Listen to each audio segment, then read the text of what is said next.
எனக்கு ஒத்தாசை வரும் பர்வதங்களுக்கு நேராக என் கண்களை ஏறெடுக்கிறேன். இந்த நாளின் இந்த கிருபையை எங்களுக்கு கொடுத்த தயவுக்காய் உமக்கு நன்றியோடு உம்மை துதிக்கிறோம் ஏசப்பா. இப்பொழுதும் கூட சுவாமி, அடியனை மறைத்து நீங்கள் வெளிப்படுங்க. எந்த வார்த்தைகளை பேச வேண்டுமோ நீங்கள் கற்றுத்தாங்க இயேசு சுவாமி. அதை எங்கள் வாழ்க்கைக்கு பிரயோஜனமாய் நாங்கள் உபயோகப்படுத்தி கொள்ள நீங்கள் கிருபை பாராட்டுங்க. இந்த நன்மைகள் யாவையும் இயேசுவின் மூலமாய் வேண்டுகிறோம் நல்ல பிதாவே, ஆமென். இந்த நாளில் நம்மளுக்கு கொடுத்துருக்கிற தலைப்பு, எதை பார்க்க போனீர்கள்? மத்தேயு 11ஆம் அதிகாரம் 7 முதல் 9 வசனங்களை அதை குறித்து நம்ம படித்தோம். எதை பார்க்க போனீர்கள்னு ஏசப்பா கேட்ட கேள்விகளை குறித்து நாம் தியானித்து கொண்டிருக்கிறோம். அவர் என்ன கேள்வி கேட்குறாரு? எதை பார்க்க போனீர்கள்னு கேட்டார். ஏசப்பா கொடுத்த கேள்வியும் கேட்டு அதோடு கூட பதிலையும் நம்ம படிச்சுக்கிறோம். அவர் என்ன சொல்கிறாரு? இறைவாக்கினரை விட மேலானவரையே நீங்கள் பார்க்க போனீங்க. அந்த பதிலையும் ஆண்டவர் அந்த இடத்துல நம்மளுக்கு கொடுத்துருக்கிறாரு. எதை பார்க்க போனீர்கள்னா, அந்த சம்பவத்தை நம்ம முன்னாடி பார்த்தோன்னா, யோவான் ஸ்நானகன் வந்து சிறைச்சாலையில் போட்டிருக்காங்க. அவரை சிறைச்சாலையில் எதுக்கு போட்டாங்கன்னு பார்த்தீங்கன்னா, மார்க்கு 6:18.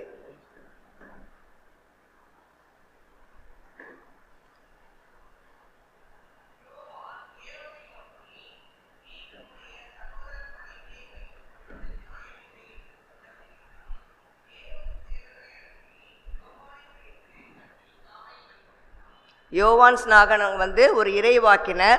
அவர் என்ன சொல்கிறாரு? ஏரோது வந்து தன் சகோதரன் பிலாத்துவின் மனைவியை வச்சிருக்கிறது நல்லதில்லைன்னு சொன்னதுக்காக அவரை சிறைச்சாலையில் வச்சிருக்கிறாங்க. நம்ம சொல்வோமா? அவர் ஒரு இறைவாக்கினர், எவ்வளோ தைரியமாக, அதுவும் ஒரு அரசர்கிட்டயே சொல்லியிருக்கிறாரு.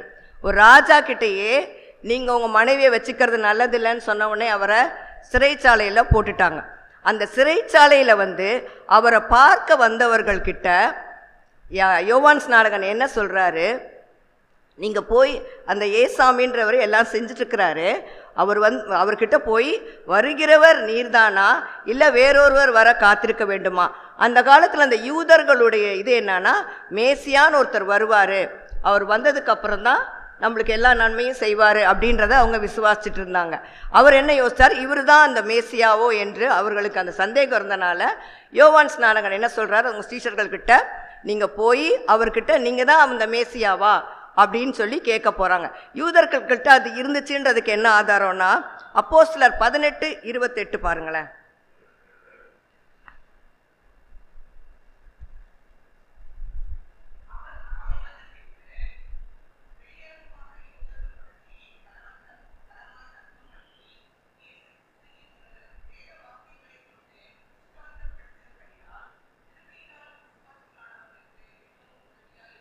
பவுல் என்ன பண்ணுறாரு? அந்த யூதர்கள்கிட்ட பலமாய் பேசுகிறார். அந்த திருவிவிலியத்தில் வந்து மேசியான்றதை அவர் உறுதிப்படுத்துகிறாருன்னு சொல்லி போட்டாங்க. அப்போ அந்த யூதர்கள் வந்து மேசியான்னு ஒருத்தர் வருவாருன்னு சொல்லி காத்துக்கிட்டு இருந்தாங்க. ஆனால் ஏசாமி வந்ததுக்கு அப்புறமும் அவர் தான் மேசியான்னு அவங்க விசுவாசிக்கலை. அப்போ அவங்க யோவான் ஸ்நானகன் என்ன பண்ணுறாரு? இவர் தான் மேசியாவோன்னு சந்தேகப்பட்டு தான் அவர்கிட்ட அனுப்புகிறார். அனுப்பின உடனே அவங்களும் வந்து ஏசாமி கிட்ட கேட்குறாங்க, நீங்கள் தான் வரவரா இல்லை நாங்கள் வேற ஒருவர் வரத்துக்காக காத்திருக்கணுமான்னு கேட்குறாங்க. அப்போ அவர் என்ன சொல்கிறாரு? பதில் அவங்கக்கிட்ட சொல்லாமல், குருடர் பார்வையடைகிறார்கள், சப்பானிகள் நடக்கிறார்கள், குஷ்டரோகிகள் சுத்தமாறுகிறார்கள், இதை போய் அவர்கிட்ட சொல்லுங்க. அப்படின்னா என்ன அர்த்தம்? இதெல்லாம் செஞ்சவர் ஆண்டவர், அவர் தான் மேசியான்னு அவர் புரிஞ்சுக்கணுன்றதுக்காக அவர்கிட்ட போய் இதெல்லாம் சொல்லுங்க அப்படின்னு சொல்லிட்டார். அப்போது அவங்கக்கிட்ட சொல்லி அவங்கள அனுப்பிடுறாரு. அனுப்புனதுக்கு அப்புறமா அங்கே இருக்கிற ஜனங்களை பார்த்து அவங்கக்கிட்ட சொல்கிறாரு, நீங்கள் எதை பார்க்க போனீர்கள் அப்படின்னு சொல்லி கேட்குறாரு. அவர் யோவான் ஸ்நானகனை அப்படி பண்ணிட்டாங்க. அந்த யோவான் ஸ்நானகனை ஏன் அப்படி பண்ணாங்க? அவர் ஒரு அறிவுரை அவங்களுக்கு சொன்னதுனால அவரை சிறைச்சாலையில் போட்டாங்க. அவர் என்ன பண்ணிட்டு இருந்தார்? ஆண்டவரை பற்றி இறைவாக்கு சொன்னார். அந்த இறைவாக்கு சொன்னது ஒரு தவறா? அந்த யோவான் ஸ்நானகனை பார்த்து நீங்கள் தவறான எண்ணத்தோடு பார்த்துருக்குறீங்க அப்படின்றதுக்காக அவர் எதை பார்க்க போனீர்கள் அப்படின்னு சொல்லி கேட்குறாரு. அந்த யோவான் ஸ்நானகன் வந்து போயிட்ட பார்த்த உடனே அவர் என்ன சொல்கிறார்? இன்னொரு வார்த்தை சொல்கிறாரு, காற்றினால் அசையும் நாணலையா பார்க்க போனீர்கள். நாணல் அப்படின்னா என்ன அர்த்தம்னா, ஓங்கி வளர்ந்துருக்கும். காற்று எந்த பக்கமாக அடிக்குதோ அந்த பக்கம் அது சாஞ்சிருமா. நாமளும் என்ன பண்ணுறோம், அந்த சூழ்நிலைக்கு ஏற்ற மாதிரி நம்மளை மாற்றிக்கொள்கிறோம். நாணலை போல, அதான் காற்றினால் அசையும் நாணலை போல நாம் இருக்கிறதுனால தான் நம்முடைய வாழ்க்கையிலும் அந்த இறைவாக்கினரை விசுவாசியாத மற்றவர்களைப் போல நாமும் இருக்கிறோம்.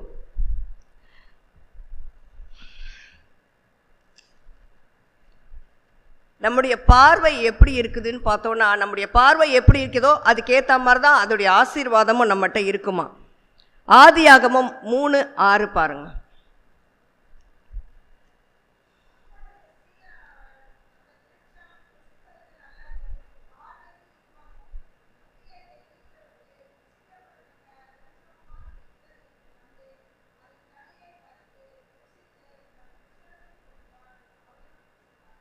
பார்வைக்கு அழகாயிருந்தது அந்த கனி.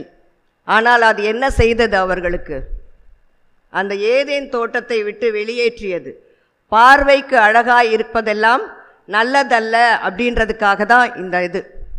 பார்வைக்கு அழகும் புசிப்புக்கு நல்லதுமாய் இருந்த அந்த கனியினால தான் அவங்க ஏதேன் தோட்டத்தை விட்டு வெளியேற்றப்பட்டார். இல்லாட்டி அந்த ஏதேன் தோட்டத்தில் அவங்க சந்தோஷமாக இருந்திருக்கலாம் இல்லையா.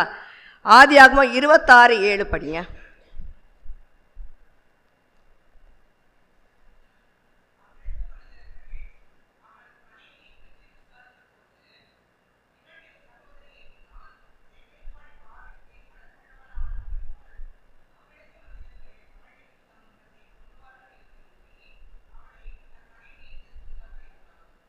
அவள் ரெபேக்காள் அழகுள்ளவள் என்று கண்டதுனால தான் ஈசாக்குக்கு என்ன வந்துருச்சு, நம்மளை கொன்று போட்டுருவாங்களோன்ற ஒரு பயம் வந்துருச்சு. அழகு என்ன பண்ணுது, பயத்தை கொடுத்துருச்சு அவருக்கு. உபாகமம் 21:9 பாருங்க.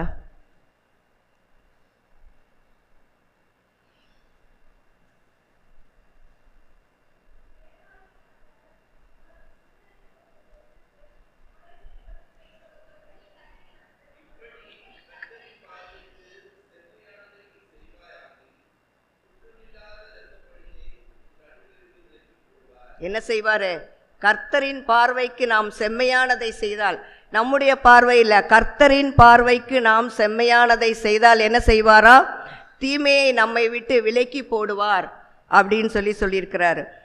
1 சாமுவேல் 26:24.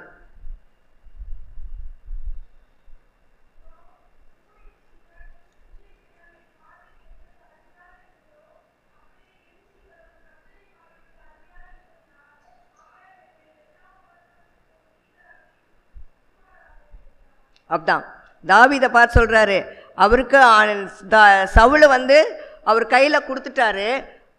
சவுளை அப்போவே அந்த இடத்துல அவர் கொன்று போட்டிருக்கலாம். ஆனால் என்ன செய்யலை, அவர் செய்யலை.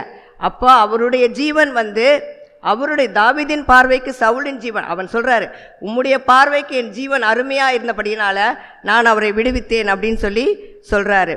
நீதிமொழிகள் 12:15.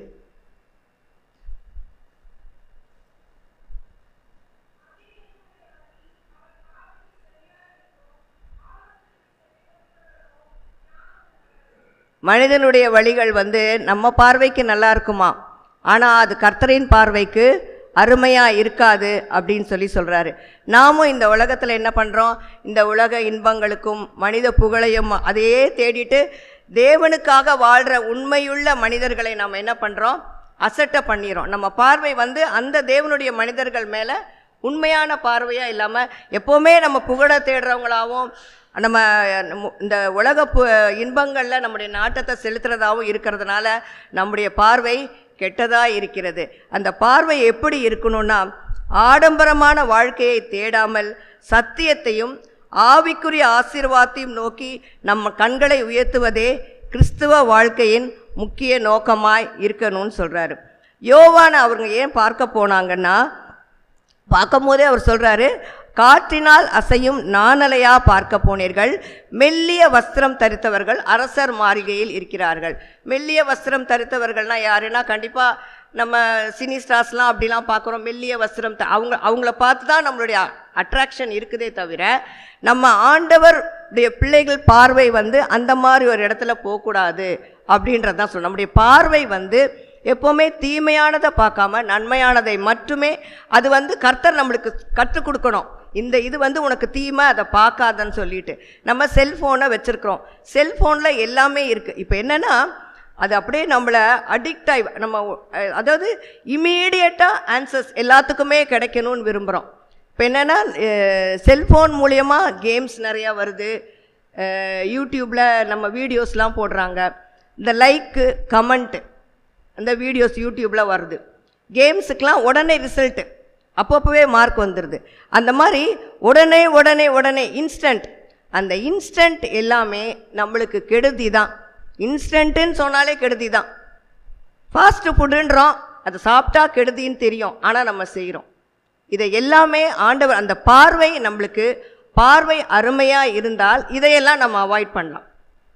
அந்த லைக் அண்ட் கமெண்ட்டு, அந்த விளையாட்டில் வர கேமில் வர ரிசல்ட் வந்து அது ஒரு போதையாக மாறிடுச்சு. இப்போது அதுக்கு அடிமையாயிட்டாங்க. ஐயோ நம்மளுக்கு கமெண்ட்ஸ் வருமா, நம்மளுக்கு லைக் போடுவாங்களா அப்படின்னு சொல்லிட்டு அதுலேயே போய் நம்முடைய இது ஃபுல்லாகவே மூழ்கி போயிடுது. அதனால் நம்ம பார்வை எப்போவுமே தேவனுக்கு உகந்த பார்வையாக இருக்கணும்னு ஆண்டவர் விரும்புகிறாரு. நம்ம எப்போவுமே இப்போல்லாம் என்ன பண்ணிட்டோம், நம்ம பார்வை எப்படி இருக்குன்னா இப்போ ரொம்ப குறுகிய பார்வை ஆயிடுச்சு.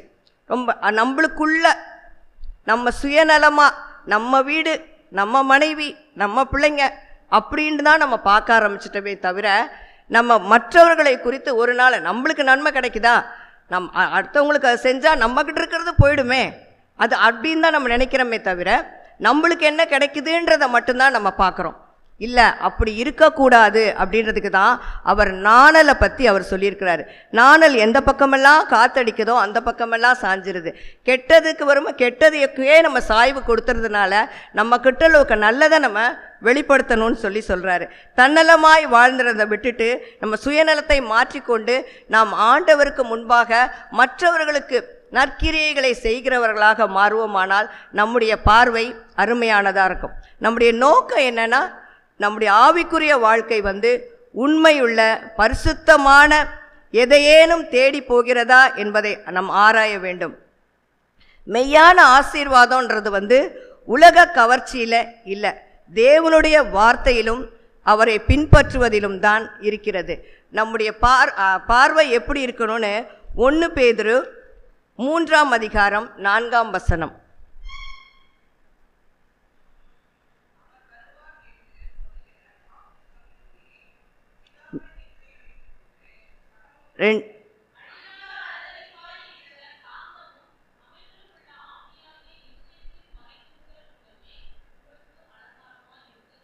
எப்படி இருக்கணுமா?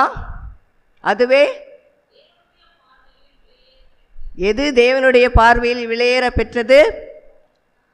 சாந்தமும் அமைதலும் உள்ள ஆவியை நாம் பெற்றிருக்கிறவர்களாக இருக்க வேண்டும் என்று ஆண்டவர் நம்மை பார்த்து கேட்கிறார். எந்த பார்வை நமக்கு வேணும்னா, அழியாத ஆவிக்குரிய வாழ்க்கை நம்முடைய பார்வையாக இருக்க வேண்டும் என்று ஆண்டவர் விரும்புகிறார். வாழ்க்கையில் எதை பார்க்க போனோம் என்பது முக்கியம். யோவான் ஸ்நானகனைப் போல வனாந்தரம் போன்ற இக்கட்டான சூழ்நிலையிலும் தேவனுக்காக பேசும் சத்தியத்தையும் பரிசுத்தத்தையும் ஆவிக்குரிய ஆசீர்வாதத்தையும் அழியாத பரலோக ராஜ்யத்தையும் தேடி செல்வோம். ஆமீன். ஜெபிப்போம். அன்புள்ள இயேசு சுவாமி, இதோ இந்த நல்ல காலை வேளைக்காய் நன்றி இயேசப்பா. இப்பொழுதும் கூட சுவாமி, எங்களுடைய பார்வை அப்பா அழியாத சாந்தமும் அமைதலும் உள்ள ஆவியாக இருக்க, அது உம்முடைய பார்வைக்கு விலையேற பெற்றதாக இருக்க நீர் எங்களுக்கு கிருபை பாராட்டுங்க. மீதியான வேலையை நீங்கள் பொறுப்பெடுத்துக்கோங்க. இந்த நன்மைகள் யாவையும் இயேசுவின் மூலமாய் வேண்டுகிறோம் பிதாவே. ஆமீன். அவர்களே, இந்த நாளிலேயும் சிறப்பாக இந்த காலை தியானத்தை நடத்தி கொடுத்த திருமதி சுகுணாம் அவர்களுக்கு நன்றிகளை தெரிவித்துக் கொள்கிறோம். ஒருவேளை இந்த நாளிலே ஆண்டவர் கேட்டதான ஒரு கேள்வி சுருக்கமாக நாம் பார்க்கின்ற பொழுது, எதை பார்க்க போனீர்கள் என்கின்றதான கேள்வியை ஆண்டவராகிய இயேசு கிறிஸ்து திரளாய் கூடியிருந்ததான மக்களை பார்த்து கேட்கின்றார். இன்றைக்கு வனாந்தரத்தில் நாணல் வளர முடியுமா? வளருமா வளராதா? சொல்லுங்கள். வளருமா வளராதா? வளராது. நாணல் எங்கே இருக்கும் அப்படின்னு சொன்னீங்கன்னா, எங்கே தண்ணீரோட்டம் அதிகமாக இருக்கிறதோ அந்த பகுதிகளிலே பெருசு பெருசாக வளரும் இல்லை, பெரிய பெரிய செடியாக வளரக்கூடியது. வனாந்திரத்திலே செடிகள் இருக்கும், ஆனால் அது ரொம்ப சின்ன குட்டி குட்டி செடிகளாக இருக்கும்.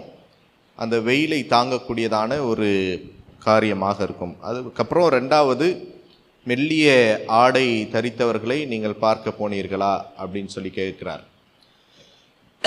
இப்போ இன்றைக்கு ஒரு இல்யூஷன், ஒரு மாயையான ஒரு தோற்றத்தை நீங்களும் நானும் இந்த உலக வாழ்விலே பார்ப்பதற்காக நாம் இருக்கின்றோமா?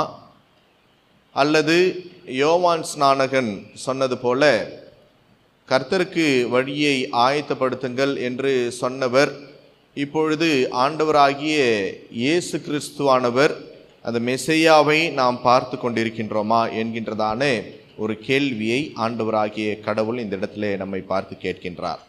அப்போ இந்த உலகத்திலே கெடுதலும் உண்டு, நன்மையும் உண்டு. ஆனால் நாம் எதை பார்த்து கொண்டிருக்கின்றோம்? நல்ல அழகான ஒரு எக்ஸாம்பிள் சொன்னாங்க. மொபைல் ஃபோனில் நல்லதும் இருக்கிறது, தீமையும் இருக்கிறது. அப்போ இன்றைக்கு நாம் எதை பார்க்கின்றோம்? நல்லதை பார்க்கிறோமா அல்லது கெடுதலை பார்க்கின்றோமா? அல்லது நெறிந்த நாணலை போன்று இருக்கின்றதான காரியங்களையும் மெல்லிய ஆடை அணிந்த ஒரு சுகபோகமான வாழ்வை வாழுகின்ற அந்த மனிதர்களையோ அல்லது ஆடம்பரமாக இருப்பவர்களை நாம் பார்த்து கொண்டிருக்கின்றோமா? அல்லது உண்மையான மெஸ்ஸியாவை நாம் கண்டுபிடித்து கொண்டிருக்கின்றோமா என்கின்றதான அந்த கேள்வியை ஆண்டவராகிய கடவுள் இந்த நாளிலே அங்கே இருந்ததான மக்களை பார்த்து கேட்கின்றார். அதே கேள்வியை இன்றைக்கு நம்மை பார்த்தும் ஆண்டவர் கேட்கின்றார்.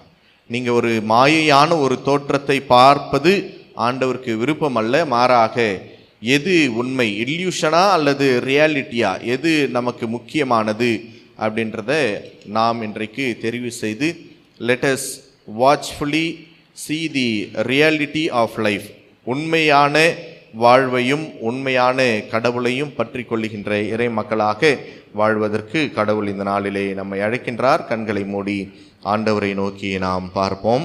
ஒருவேளை நாம் கேட்டதான சத்தியத்தை போல கடவுள் நம்முடைய வாழ்விலே பல காரியங்களை நமக்கு கொடுத்திருக்கின்றார். இந்த உலகத்திலே நன்மையான காரியங்கள், தீமையான காரியங்கள் உண்டு. ஆனாலும் கூட நாம் எதை பார்த்து கொண்டிருக்கின்றோம்? ஒரு மாயையான ஒரு தோற்றம் நம்முடைய ஆன்மீகத்தில் இருக்கும் என்று சொன்னால், அல்லது மாயையை பார்த்து நாம் ஏமாறுவோம் என்று சொன்னால், கடவுள் அப்படிப்பட்டதான வாழ்வை விரும்புகிறவர் அல்ல. மாறாக கடவுள், உண்மையான கடவுளை நாம் தேடி கண்டுபிடிக்க ஆண்டவர் இந்த நாளிலே நம்மை அழைக்கின்றார்.